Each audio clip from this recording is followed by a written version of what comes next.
like. This must be some kind of joke. If you think you're my type, and I'm my type. If you're gone in a cloud of smoke, I just left swipe.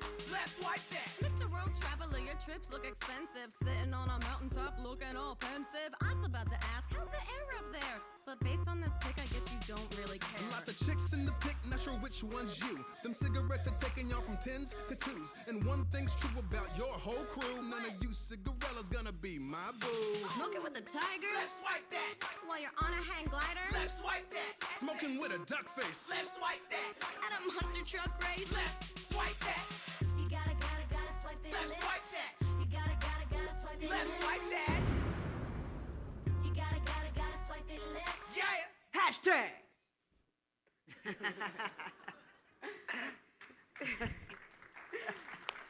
Thank you. That is awesome. So what was it like? Sort of when did you hit the point where you said, okay, this is what our campaign it. is going to be? Well, you know, we're always trying to find ways to make our message relevant to the young people that we talk to. And, you know, telling young people not to smoke, you can't show them pictures of, you know, dirty, you know, lungs and bad teeth and stuff. That's not very persuasive. But we said, so what do young people care about? They care about relationships. They care about connections. They care about Tinder. So we had some research that told us that you're twice as likely to get left swiped if you post a picture on Tinder or any other dating app that shows you smoking. And that led us to left swipe dad. I like how you say dad. Did it take some time? It to takes get some used to time. that? I had to get used to it, but I got it down. So, I mean, you obviously, Truth and Legacy it's this huge history of these amazing campaigns. I mean, what were the differences between working, and if you can tell the audience a little bit who might not be familiar Sure. with some of the older campaigns, that the body bags, you know, and then what the difference was between reaching the youth then and the youth today? I mean, why are millennials so different? So when we first started Truth, it was 2000 when the campaign first started. So Gen X was really the target. And if you think back to then, this was, you know, a generation that wanted to be rebellious. There weren't really joiners. And the advertising that we did, probably some of you remember, I hope, raise your hand, I hope you do. Body bags was a really, really famous piece of advertising that we did, where we literally piled body bags in front of the Philip Morris headquarters in New York to show the 1,200 people who die each day from tobacco. And the tobacco industry, of course, has, you know, calls the youth that they recruit to replace those people replacement smokers. So that's what we did. But, you know, times have changed, and when we came back and we did this big reinvestment in the Truth campaign this year, those kids had all grown up, of course, and we were really talking to not just millennials, sort of like late stage millennials, and also Gen Z, because, you know, our target is 15 to 21-year-olds. So Gen Z now is like 0 to 18-year-olds, and very, very different. First of all, not just rebellious for rebellion's sake, much more cautious, much more optimistic and positive. They want to know if there's something wrong, they want to know, well, what do you want us to do to fix it, to be for something? And then the other thing we were really trying to address is, so back when we started, if you wanted to tell your friends not to smoke, or if you were trying to influence your peers, you would like actually tell them. But now, of course, you know, how do you talk to your peers? You do it on a social platform, and you do it, you know, to the planet. So what we wanted to do is recruit young people to say, you know, use your influence, use your social platforms, use it for good, because we know that they have that power, and you could actually be the generation that stops smoking. And so we've recruited them. The name of the campaign is Finish It, and we're actually calling them finishers and saying, you know, help us end this epidemic, be the generation that ends smoking. And then what then is the difference then between the millennials and then the 0 to 18? I mean, because everyone, I feel like the new thing now is for every brand to say, well, Gen Z is the next big thing. Are they really that different? They are different. So millennials, you know, first of all, like older millennials now they're kind of settled, right? They're in their 30s, they're parents, they have kids. I mean, they're not like, you know, I think people still sometimes think they're like the the young ones, but they're actually kind of moving on in their lives. But millennials were raised, to be very optimistic. Some of the words that get used, entitled. Hey, I'm standing right here. I know. It's always like so hard to say this, but but the helicopter parenting and all of that, like need a lot of feedback because that's of course how they were raised, and certainly digitally savvy, right? Gen Z, when it comes to digital, are like so far beyond that. It's just the air they breathe. They don't even think about it. They're not really so much interested in devices. Devices aren't cool so much as it's just like the way you live your life. And they're also much more realistic. I like to call them like the grit generation because they've been raised, throughout the financial crisis. They've seen their parents dealing with that. They've seen their older siblings, coming home, sleeping on mom's couch. So they're much more, they're practical. They care a lot about money, not necessarily money to have things, but like money so that you can, be independent.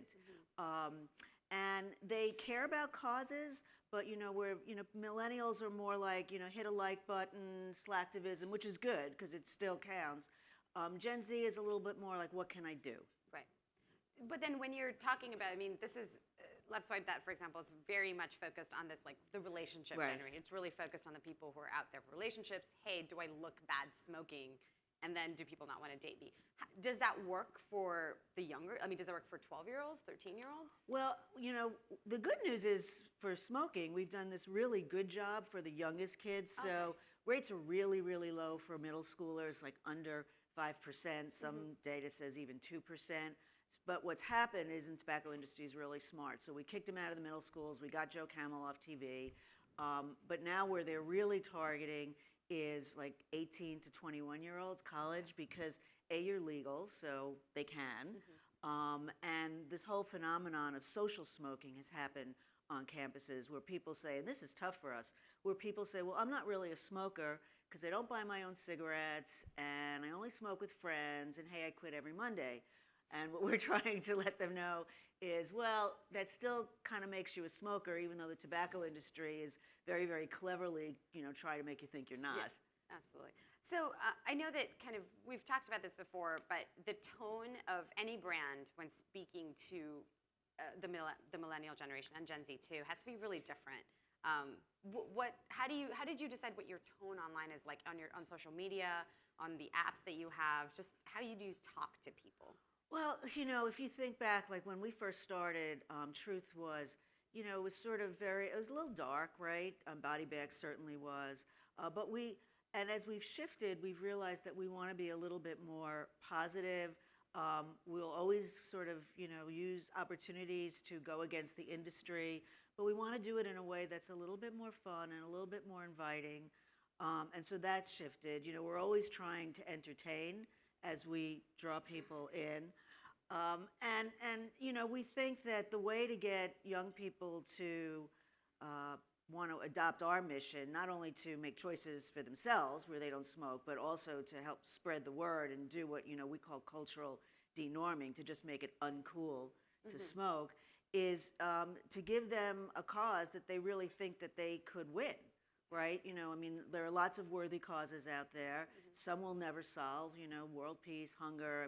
Not that you shouldn't be advocating for them because they're important, but this is one where, what we try to present is, hey, we're winning.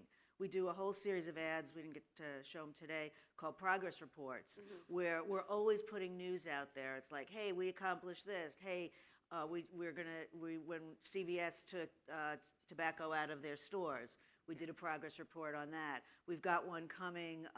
Syracuse University, known as like the biggest party school in the country, just became tobacco-free. If they can do it, and still have a lot of fun, why can't your school? So things like that. Yeah.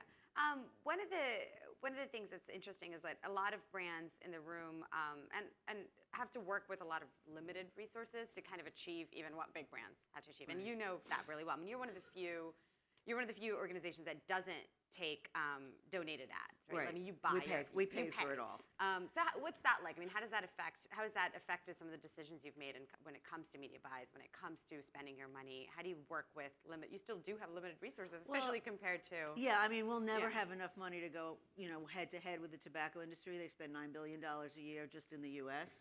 on marketing and promotion, so we still think of ourselves as the little guy. I mean, we do a lot of things. Of course, we're always looking for value adds from our partners because we do think that, we're all in this together to accomplish this. So that's a big part of how we go to market, is looking for media partners who really want to join up with us and give us value added efforts. And we're always measuring. We're still in TV. It's still a place where you can gather a lot of eyeballs. I mean, we use it differently than we used to. So, now we use it as kind of like a tentpole to build things around. So we launched this campaign on the Grammys, on the VMAs. Then Left Swipe launched on the Grammys. We'll be back on the VMAs this year. So we use it for things like that. But yeah, and then we're always searching for how can we be more efficient? How can we use, we like to use earned a lot because we think, first of all, it's free.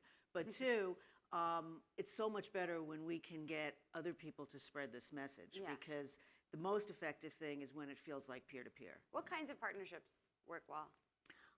Well, so we've done some things like with Cargo recently where we, built some game platforms with them. We've done a lot of partnerships with Spotify and, music-related things. We have a partnership now with, we do things in the real world, right, with Vans. So we co-design a shoe with them that always has a truth fact on it, and that'll be sold online for them, and we do some other T-shirts and socks and a whole bunch of things. Because one of the things that we're trying to do is, like, not just live in media, that's obviously very important for us, but we want to live in the real world too, because when you're going up against the tobacco industry, right, they're on every street corner in America. So how can, we expand our influence and be there as well? Yeah. I guess the ROI question, again, much more important in some respects for you than is it really working? Because, I think it was just last week we saw all this news came out, teen smoking down, but e-cigarette smoking is really up. So it feels like every day there is new research out there. Everyone's researching whether basically your efforts are working or not. How do you guys measure whether your campaigns work? So we do a lot of things. We have constant media tracking out. Well, first, everything we do, including that, we pre-test because, we do feel we're using money that's in the public trust and, we just have to be sure we're spending it the right way. So we're pre-testing it. We have media tracking that's in place that we're reading on a rolling basis, every week.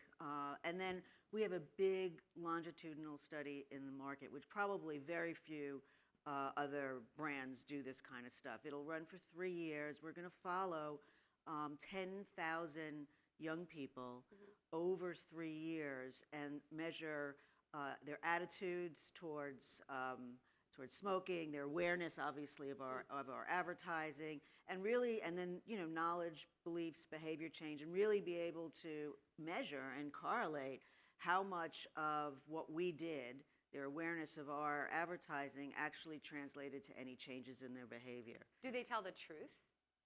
All of this is self-reported. It's self-reported, but it's it's online. We don't do it in person.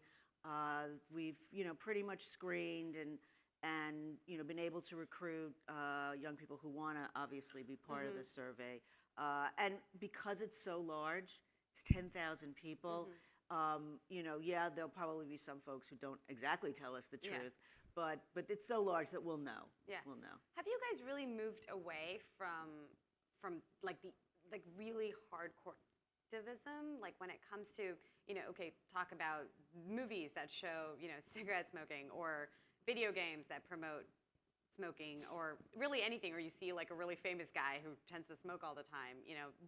How does that has that like kind of really activism is that not really part of your marketing plan, or does that not work with this generation? Well, no, we have like a whole sort of spectrum of things, and we like to think of it as starting at 30,000 feet. How do you how do you really change culture? And that's, you know, what the Truth campaign is really meant to do when we put mass advertising out there. But then it goes down a level. We have a Truth tour that travels across the country every summer. I don't know if any of you have ever seen like our big orange trucks. They go to theme parks, Vans Warped Tour, and places like that. And we have our Truth riders, who are people we train to interact, throw a party, interact with young people there, and like actually do a one-to-one kind of experience with people, because we call it an inoculation when we do that, public health speak. And then you know, even down another level, for instance, we're doing a partnership now with the Do Something folks, which you're probably familiar with, to rally, you know, what they call their kind of you know, slacktivist audience.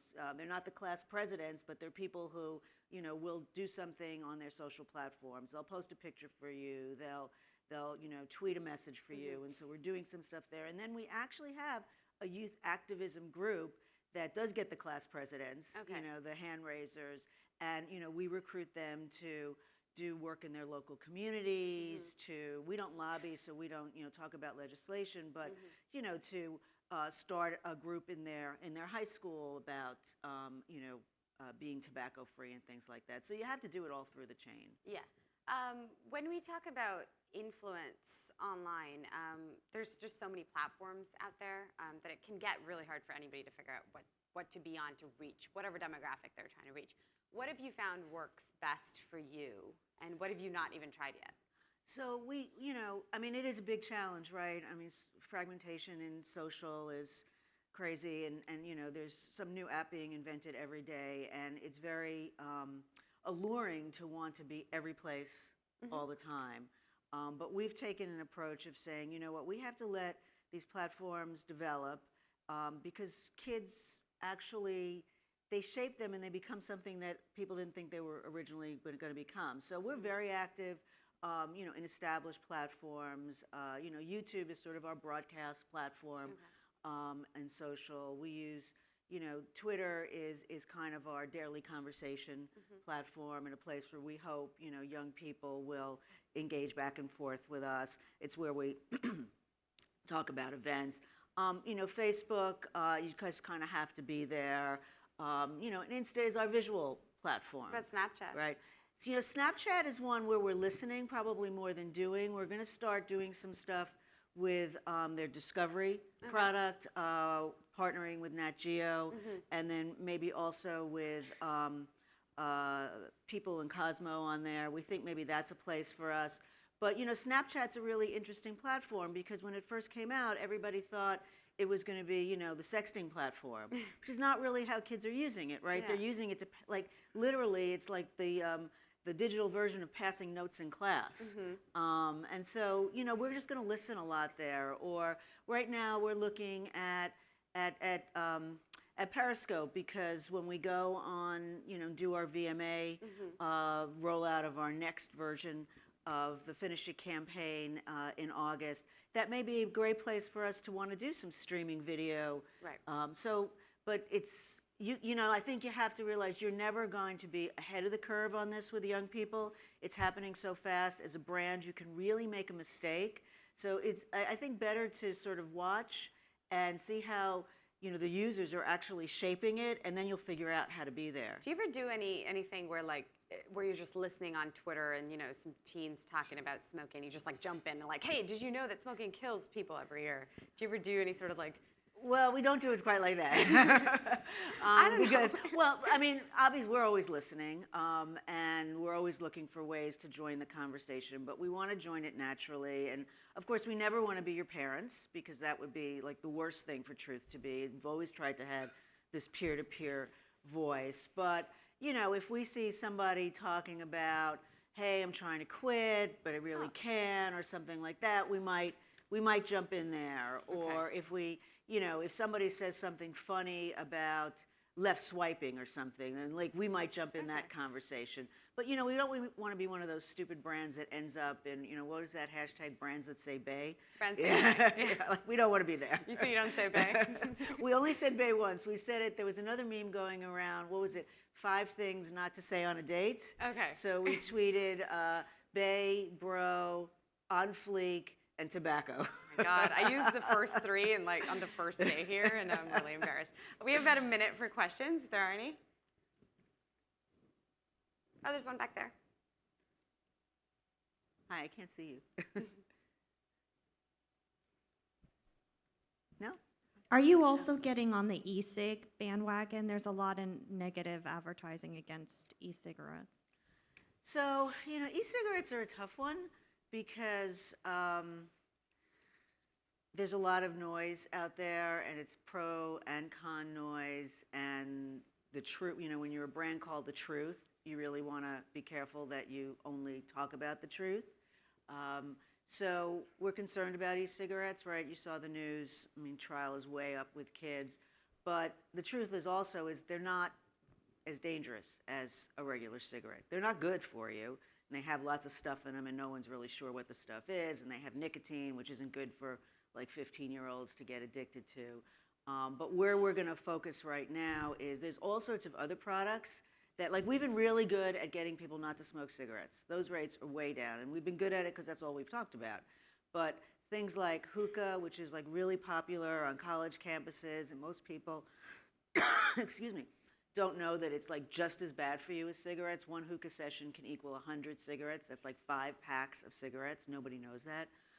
Or like little cigars, which you may or may not be familiar with, but they come in flavors like cherry and vanilla. They're cheap. They look just like cigarettes. They are just like cigarettes. They're just as deadly as cigarettes. So we're going to put a lot of our emphasis there.